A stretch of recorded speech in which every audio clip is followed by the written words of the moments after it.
In today's video, I'm going to teach you how to share Notion Calendar. By the end, you'll know exactly how to invite teammates or collaborators so everyone can see the same events and stay aligned. All you need is a Notion account and a calendar already set up. First, open your browser and head to Notion.com. This takes you to Notion's homepage. If you're not signed in yet, look for the Login button, usually at the top right. Click it to continue. On the login screen, choose the Google option to sign in with your Google account. This is a quick and secure way to access Notion. When your Google accounts appear, select the one you use for work or the one linked to your Notion workspace. If you're prompted to confirm access, go ahead and allow it so you can get back into Notion smoothly. Next, head to Notion Calendar. You can open it directly if you have the link or access it from your Notion apps.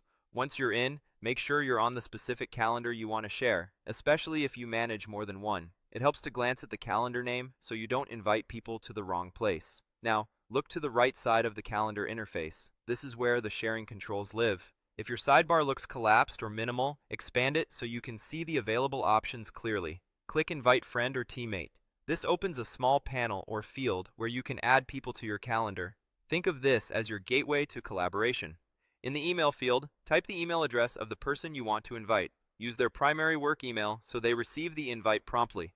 Take a second to double-check spelling. A small typo can prevent someone from getting access. As you type, you may see suggestions if they're already part of your workspace. When you're done typing the name or email, press Enter. This confirms the invite and adds the person to the list. You should see the address appear in the invite area, indicating it's been registered. If you need to add more than one person, just repeat the same process. Type the next email, press Enter, and continue until you've invited everyone who needs access. Keeping invites focused on the people who truly need the calendar helps maintain clarity and reduce noise. That's it. You've shared your Notion calendar and brought your team into the loop. If someone doesn't see the calendar right away, ask them to check their inbox or refresh Notion. Thanks for watching and happy planning.